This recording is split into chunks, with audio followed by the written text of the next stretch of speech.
Do you remember how your mother or father called you for dinner? Was it, Mark, dinner's ready? Or was it, Mark, where are you? Get down here! Depending on which it was, your voice would either be soft or loud, not based on the anatomy, but based on your household. There is a culture in every household, and there is a norm. And I don't know if you were told what an indoor voice was or an outdoor voice. I don't know if you were told to keep your voice down, or there was too many kids at the table and you had to scream to, pass the butter! You had to scream to be heard, to be acknowledged. Whatever that circumstance was when you were a small kid, that's what really programmed your voice today as an adult or a teen. And so what I want to discuss with you now is that invisible force that's putting a program down on your voice. And this is exactly the way we usually talk about it, my voice. Typically, when I'm asking singers about this and that, they'll say, my voice isn't loud, or my voice doesn't have much range, or my voice does this, or my voice does that. And I'm always quick to correct them because there's no such thing as a quiet drum or a quiet trumpet. It actually takes a lot of skill to play a drum softly or a trumpet softly. And so by nature, the human voice is a loud instrument. It's a trumpet, it's a drum. And yet there are many, many people that feel they have a soft voice. They'll say, my voice doesn't go loud, my voice. And when I hear them say my voice, I always correct them and say, just replace that with I. I don't speak loud. I don't have and the reason for that is the acknowledgement that this is simply the way you're playing this instrument. This piano knows every song ever written. It can be played on this piano. I can't, and so therefore it's certainly not on me to blame the piano for my bad skills at piano. And every musician has that separation clear in their minds. So what we're looking for with singing is that you've separated yourself from your instrument and start thinking about the culture, start thinking about your personality, start thinking about your beliefs about loud singing. Do you believe that it will damage you? Do you believe it's annoying? Do you think it's annoying when people talk like this? I happen to. And so therefore, I select when I sing loud. I make sure that it's got purpose behind it. I make sure I have permission in the room to do so. But I notice those that sing loud very easily, they don't do that. They come in and they say, hey, how you doing? And then when they sing, it's absolutely no bearing on them. It's an extension of the way they talk. And so for a more civil person, it would be this aberration. It would be this departure from who you are, from how you identify yourself. But keep remembering, this is you yourself. It's not your voice. And so this is all about making sure you have an instrument that's capable. As I said, this piano certainly is capable. I am not capable as a pianist, but the instrument is not holding me back. With singing, you may be held back by your instrument because it's not capable of sustaining a loud sound over a sustained period. And that may be because of your household culture. It may be because of your belief system or your personality. That's okay, but it's certainly not the fault of your larynx. We can get it stronger. You can do exercises to build in that individual strength that's needed within those muscles.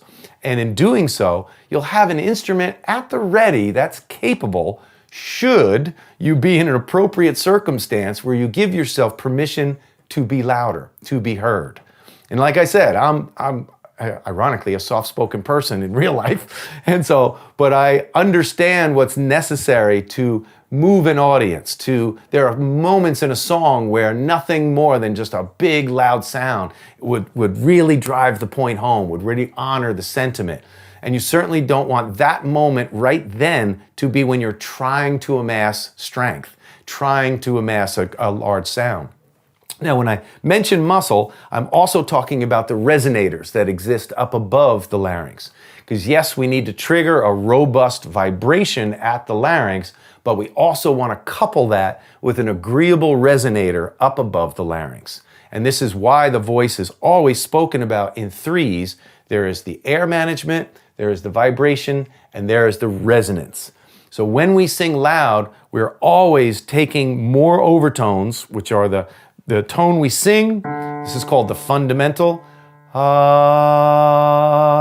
note you sing is called the first overtone, or zero. And so from there, the overtone series will start ringing above. But that's only if there's a hospitable area to house those overtones. So the sound I just gave you was fairly lackluster. Number one, because I'm not creating a very robust vibration, and I'm not giving it a proper house, let's call it, for those overtones to bounce around and couple with the sound. There I presented a little more energy underneath. I had a more robust vibration, and I had a little brilliance in the overtone series. Overtones always ring above, and as we hear a note brighten, it is perceived as louder.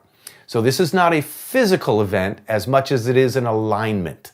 To sing powerfully is to align yourself both physically and spiritually, kind of, or just culturally, or permission, or mission, or purpose.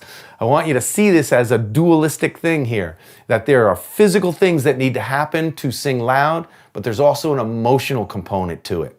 That if you are pulling against your identity, that volume will be sabotaged. Your body will try to close up. So as I'm singing,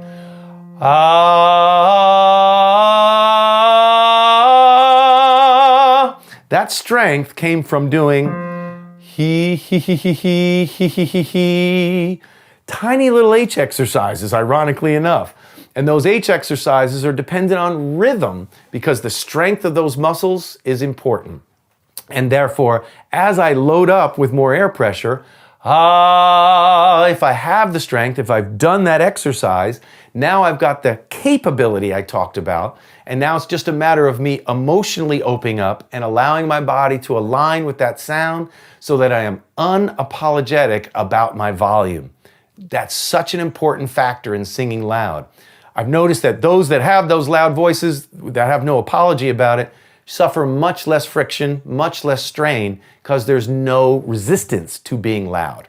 Those of us that start with a quiet voice or quiet personality think of it as work to be loud. There's where the straining and the stress tends to be synonymous with singing loud. So my friends, I'm here to tell you that balanced loud singing is at your doorstep. You've got to create a strong infrastructure and then think about that emotional component. Combine the two together and you will sing loud with ease. So remember, step one is build the instrument, and that means strength. We need strength in the infrastructure, and then get permission from the player. Yes, you are both.